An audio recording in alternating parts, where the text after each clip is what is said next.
इस तरह से यह राम कथा अब आगे बढ़ रही है। सावधान मन हो, भगवान राम जी के नाम का स्मरण करते हुए कथा श्रवण करें। शिव जी ने सावधान किया और अब भगवान राम जी के अवतार लेने का 2-4 मुख्य कारण बताया है भगवान शिव जी ने। श्री राधे। देवी, वैसे तो भगवान अनंत हैं, लेकिन भगवान के अवतार लेने का जो अनंत भगवान हैं,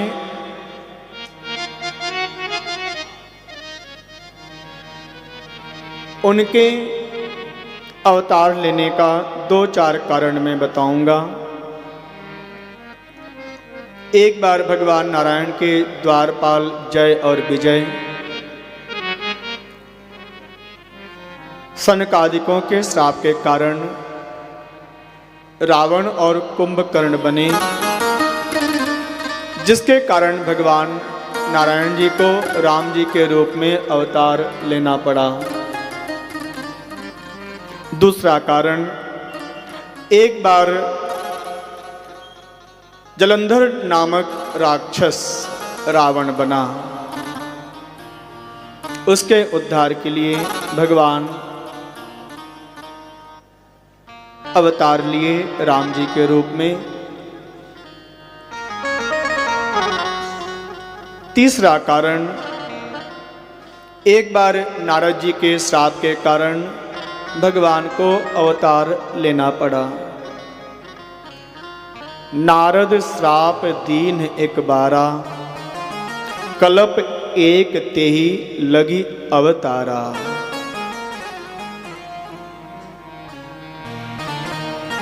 गिरिजा को थोड़ा सा आश्चर्य हुआ, मेरे गुरुदेव भगवान ने श्राप दिया?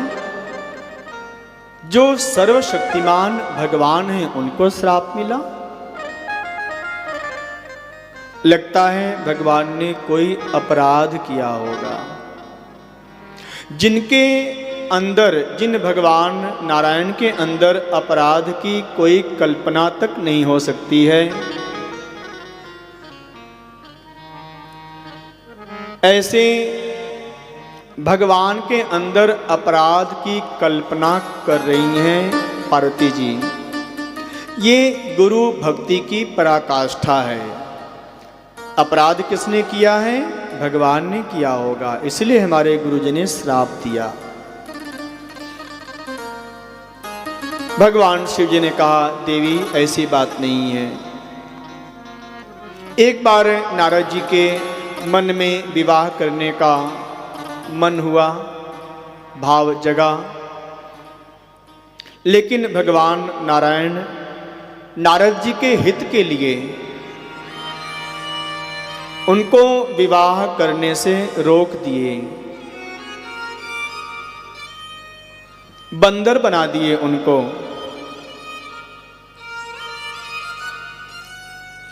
नारद जी का मुख बंदर का बन गया। जिस कन्या से विवाह करने का मन बनाए थे, वो कन्या नारद जी का वर्ण नहीं की। परिणाम क्या हुआ? नारद जी को क्रोध आ गया, क्योंकि उस कन्या को भगवान नारायण,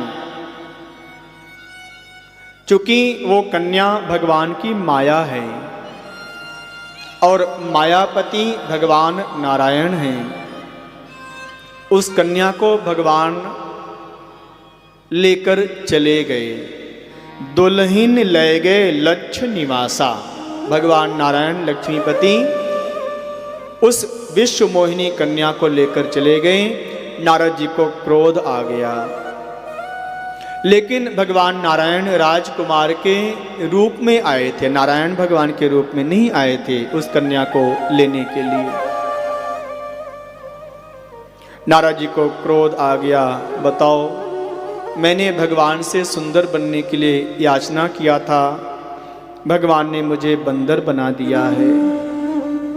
भगवान शिव जी के गण, 2 गण नारद जी के पास खड़े थे। नारद जी आप क्रोध क्यों कर रहे हो, जरा अपना मुख तो देखो, आप कितने सुंदर हो, देखो तो सही। नारद जी ने अपना मुख देखा, बंदर का मुख। क्रोध आ गया नारद जी को। भगवान शिव जी के गणों को श्राप दे दिया, दोनों गणों को, अरे दुष्ट, जाओ तुम राक्षस बन जाओ। अभी भी क्रोध शांत नहीं हुआ, होठ फड़क रहा है, आंखें लाल लाल हैं। जिसने मुझे बंदर बनाया है अभी हम उसे भी श्राप देंगे। जा रहे हैं वैकुंठ लोक, भगवान नारायण के धाम।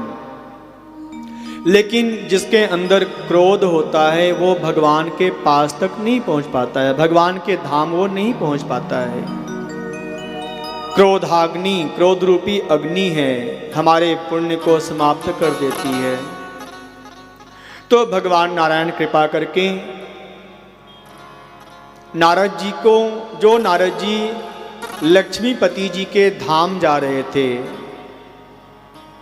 क्षीर समुद्र जा रहे थे, साकेत लोक जा रहे थे, भगवान लक्ष्मीपति बीच रास्ते में ही मिल गए। नारद कहाँ जा रहे हो? अरे आप बीच में मिल गए, मैं तो आपके ही पास जा रहा था। क्रोध में है नारद जी इस समय। श्राप दे दिया, प्रभु हम तो आपसे सुंदर बनने की याचना किए थे, लेकिन आपने मुझे बंदर बना दिया। जिस कन्या से हम विवाह करने की इच्छा रखे थे, उस कन्या को आपने राजकुमार के रूप में आकर मुझसे छीन लिया, ले गए आप उसे। वो जो कन्या, विश्व मोहिनी कन्या जो माया है ना, वो भी इस समय भगवान नारायण जी के साथ में है, उनके साथ में।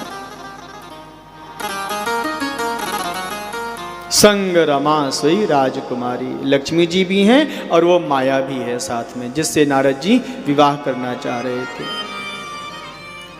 नारद जी ने श्राप दे दिया, प्रभु जाओ, मैं तुम्हें श्राप देता हूं, जो शरीर धारण करके आपने मुझे इस कन्या से अलग किया है, आपको वही शरीर धारण करना पड़ेगा।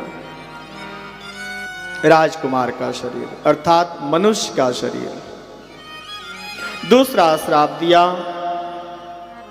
कि जिस कन्या से हमें दूर करने के लिए आपने मुझे बंदर बनाया, विपत्ति काल में आपकी सहायता बंदर ही करेंगे और कोई नहीं करेगा। दूसरा श्राप दिया। और तीसरा श्राप दे दिया कि आपका स्त्री के वियोग में बहुत आपको दुख मिलेगा, कष्ट मिलेगा। आपने मुझे इस कन्या से अलग किया है, दूर किया है, इसलिए मैं श्राप देता हूं कि आप अपनी पत्नी से अलग हो जाओगे, दूर हो जाओगे कुछ समय के लिए। जब भगवान वनवास गए तो उसमें सीता जी का हरण हुआ था। ये तीसरा श्राप नारद जी का मिला। भगवान ने तीनों श्राप को आशीर्वाद समझकर स्वीकार कर लिया। नारद जी ने पूछा, प्रभु आपने यह तीनों श्राप आशीर्वाद कैसे मान लिया? भगवान ने कहा, देखो नारद, इस समय आप क्रोध में हैं, आप इस समय क्या बोल रहे हैं आपको भी नहीं पता है। जब कभी कोई क्रोध में हो तो उसमें उसको शांत रहना चाहिए। विपत्ति काल में क्रोध आता ही आता है। सबसे पहले शांत, आपदिकाल परखिए चारी, धीरज धर्म मित्र अरु नारी। लेकिन आप चूंकि संत हैं, संत से कभी किसी की हानि नहीं होती है। साधु ते होई न कारज हानि। नारद जी, आपने जो पहला श्राप दिया कि मैं राजकुमार के रूप में अवतार लूंगा, अर्थात मनुष्य के रूप में हमारा जन्म होगा। मनुष्य कैसे बनता है? कोई बड़े भाग मानुष तन पावा। जब बहुत भाग्य होता है तब मनुष्य जीवन मिलता है। इसलिए पहला श्राप नहीं है, बड़े भाग्य मानुष तन पावा। यह तो आशीर्वाद है आपका कि मैं मनुष्य राजकुमार बनूंगा।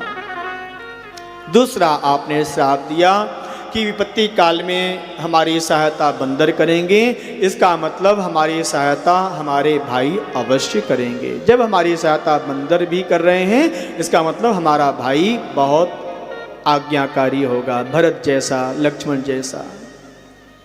ये आशीर्वाद हुआ। तीसरा, आपने कहा कि अपनी पत्नी के वियोग में आपको रोना पड़ेगा, दुखी होना पड़ेगा। पत्नी के वियोग में कोई दुखी कब होता है? जब पत्नी सुंदर स्वभाव की होती है, सुशील होती है। इसका मतलब आपने तीसरा जो श्राप दिया वो श्राप नहीं है, बल्कि वो भी आशीर्वाद है। इस तरह से भगवान नारद जी के इस श्राप के कारण अवतार लिए। नारद मोह प्रसंग बताया गया और उसके पश्चात जब नारद जी भगवान से विदा हुए तो दोनों शिव जी के गण मिल गए। नारद देवर्षि, मेरा कल्याण कैसे होगा? आपने तो हमें भी श्राप दे दिया है कि राक्षस बनना पड़ेगा। नारद जी ने कहा, गणों चिंता मत करो, जब आप राक्षस बन जाओगे, रावण और कुंभकर्ण के रूप में आपका जन्म होगा, तो भगवान नारायण राम जी के रूप में आपका उद्धार करने के लिए अवतार लेंगे। इसलिए भगवान अवतार लिए।